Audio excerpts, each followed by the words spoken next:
NFTs, as well as what's going on with the market today and some things you might want to look out for. So get comfortable, buckle up your seatbelt. We're going to get started on the Black Financial Channel in three, two, one, and go.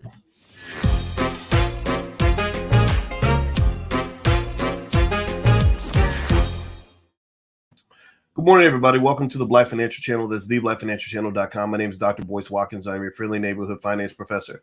On the Black Financial Channel, we talk about Black wealth and Black economics every day, sometimes as much as 10 times a day, under one condition. The condition is that we are Black first. Black first means we put our community at the top of our priority list. Black first means that we are closing the racial wealth gap. Black first means that we break generational curses. We don't continue them. Black first means that our children, our kids are the most educated kids in the world. Black first also means we have pride in our community and we build wealth and we teach wealth to each other. If you agree with this philosophy, put a hashtag B and the number one in the chat. Hashtag B1. That's the Black First motto. So make sure you let everybody know that you love yourself and you love your community. All right. So anyway, I want to say hello to Leandre and King Edwards and Stephen and Unconventional. Shout out to your city that you're coming from today. Put your city in the chat. I'd like to see what city you guys are coming from. Hello, everybody on Instagram. My Instagram is The Real Boyce Watkins. So let's just jump right into it. So this morning I got up and I was thinking about the market in terms of some of the things that are happening today. Today's a big day in the stock market. In case you don't know, Fed Chairman Jerome Powell is going to make an announcement about 2:30ish in terms of what he's going to do when it comes to interest rate increases. This is a big deal because inflation has gotten really, really high, and now people are sitting back saying, "Okay, so what are you going to do about it? What are you going to do? How are you going to fix that?" And so the original expectation was that they were going to increase interest rates by 50 basis points, which is basically like half a percentage point. Now the expectation is 75 basis points after it was leaked to the Wall Street Journal. And this leak was probably deliberate. These leaks happen because somebody calls the Wall Street Journal and says, "Hey, I got some information." But really, there's nothing necessarily sinister going on. But don't think that it's a false leak. It's probably true.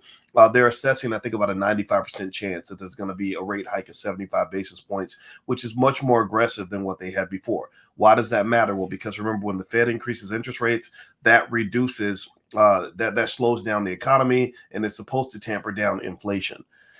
Good luck with that. Well, anyway, so that's the thing you want to look out for. It's probably going to cause some volatility right now at this particular time of this recording. The stock market is expected to have a little bit of a bump as the day begins, but still, that's kind of iffy. There's a stock actually I talked about yesterday that I actually bought. I bought a bunch of shares this morning of Coinbase because I think Coinbase is actually very, very nicely priced for what's going on. Now, speaking of Coinbase, I'm going to give you guys some thoughts on that in a second, but do me a favor, hit the thumbs up button, thumbs up, share, subscribe. Also, if you are new to money and you want to understand how to use the power of money to strengthen your family, take a visit to blackmoney101.com. Blackmoney101.com is an introduction to the power of money from a Black perspective. Everything I do, all the research I do is designed for our people so that our people can get ahead with our families and our community. So Black Money 101 is all about an introduction to the power of money and how money is used to control Black people and how you can make sure that money is not used to control you or control your children. I'm tired of our people being slaves. I'm tired of our people being left behind. I talked to Dr. Claude Anderson last night. He sends his regards, and he's also sick and tired of us being sick and tired and us sitting around complaining when we can do better for ourselves. So feel free to go to blackmoney101.com if you'd like to take a look at an exhaustive curriculum I put together on the power of money and how Black people can utilize the power of money to strengthen ourselves and not weaken ourselves. The URL's on the screen. Now, with that said, here's another interesting thing I saw that Bill Gates said the other day that I thought was worth exploring. I don't agree with this comment entirely because I think there's more nuance there. But it's important to hear different perspectives and different points of view. Well, Bill Gates basically said NFTs are for suckers. He said the NFT market, the Bored Ape Yacht Club, all that crap, when you got Snoop Dogg and Steph Curry putting a little those little ugly NFT images up, and they said this ugly image costs $280,000. There's no logical reason that an ugly little digitized crappy little face should cost $250,000. There's no logical reason. And one of the things that you have to be cautious about with NFTs is there is what is called there's a guy on my dissertation committee when I finished my PhD by the name of David Hirschleifer. Hirschleifer used to write about something called a herding effect, where basically investors tend to move in herds. We tend to follow the pack. People tend to follow the crowd. And psychologists actually say that 75% of us will follow the crowd, even if the crowd is wrong. Even if the crowd is wrong. Did you know that? That literally 75% of all people will follow the crowd, even if they know that the crowd is wrong, because there's safety in numbers. Now, mind you, I'm not in that 75%. I'm in the 25%. I'm looking for the 25%. Those are the people that I like to roll with. I'm not trying to be part of the 75% because sometimes the 75% is stupid. Now, I'm not saying that all NFT investors are stupid. This is not what I'm saying. I will say Bill Gates, though, he thinks NFTs are built on what is called the greater fool theory. The greater fool theory is basically this idea that says, look, I'm going to go out here and make a sucker move. I'm going to go out here and I'm going to buy this bottle of water for $8,000 because it's a special bottle. It says Essentia on it. And it's a Dr. Boyce collectible because I drank 10% of the bottle, which makes it very special. So I'm going to put a lid on this thing and I'm going to put a price of $8,000 on this bottle of water. Well, the bigger fool theory says that there is somebody out there who is a bigger fool than I am. If I paid $8,000 for this bottle of water, there's somebody out there that will buy it from me for $8,500. I make a $500 profit. That's a good investment, right? Now, Bill Gates is actually not entirely incorrect. A lot of your assets, some of your cryptos, your NFTs, even some things like art are built on a greater fool theory, and you have to be really careful on that in the sense that some would compare it to almost like a Ponzi scheme. In a Ponzi scheme, that's how it works. It's like musical chairs.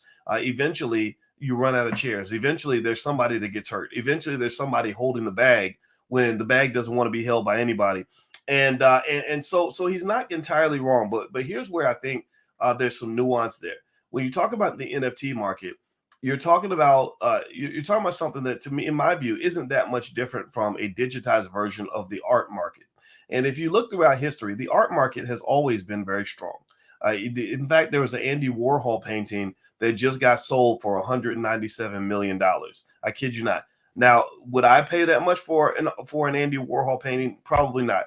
Even if I thought there was a bigger fool, even if I thought that holding this art was going to make me money in the future, I still wouldn't do it. I just wouldn't do it. I'd rather spend that money on a building or something, or maybe some farmland, or maybe some sort of productive asset that's actually going to generate things.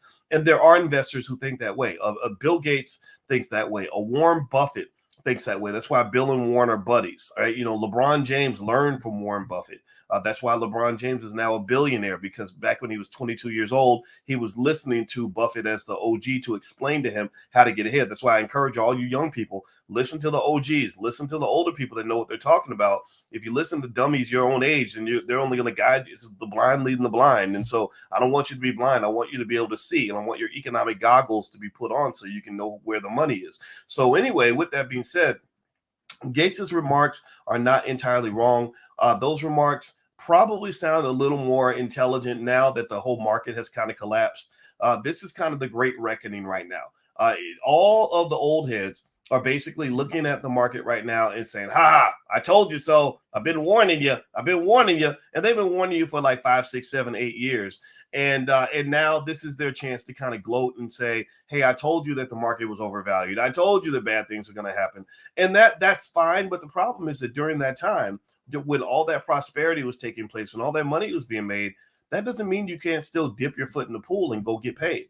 There was a lot of opportunities for you to make a ton of money over the last 8 years. Now, it doesn't mean those opportunities are gone. You're just living in a different world. You're in a different economy now, so you have to think differently. You have to learn different trading strategies when it comes to investing. But at the same time, the fact that they're right doesn't mean that it was wrong for those of you that did participate in NFTs when NFTs were hot, or that did participate in stock market in speculative stocks when they were doing really well. But the key idea here is basically moderation. What you can learn from these guys is that, look, if you're trying to get into NFTs, don't go head first, but full body with NFTs, like where you say, I sold my house and I'm gonna go sell my house and go borrow on my credit card, so I'm gonna go buy me more crypto. Don't do that. That is the sucker move. It's a sucker move, not because NFTs and crypto are a bad industry. It's a sucker move because you never put all your eggs in one basket. You never, just like basketball, you never go on the court with one move. Right? In any space in life, you always want to have options. In fact, as Black people, I'm gonna turn Black for a minute and remind you guys. Look, the number one reason that Black people feel enslaved is because you ain't got no damn options.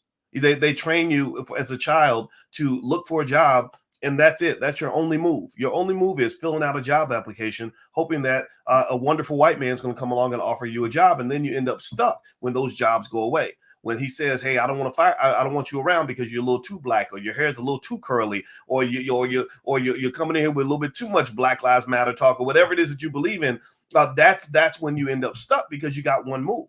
So one of the keys in economics, in my opinion, if I was to give you some Uncle Boyce, Dr. Boyce advice and information, is never put yourself or your children in a position where they've only got one move. Never ever find yourself in life where you don't have any options. When I talk to my daughters about money and men and all that, I say, look, it's okay to want a man that's got a little bit of money. I think a financially successful man is really good at taking care of your kids. That's what I do. That's what their biological dad does. We're men who take pride in the fact that we can take care of our families, and so you want a man like that. But I said, never put yourself in a position where that's your only move. Where your only move is to get that one guy that's going to pay all your bills. You learn how to pay your bills. You learn how to make your money. You learn how to build your own stash. So you got a plan B in case your plan A does not work out.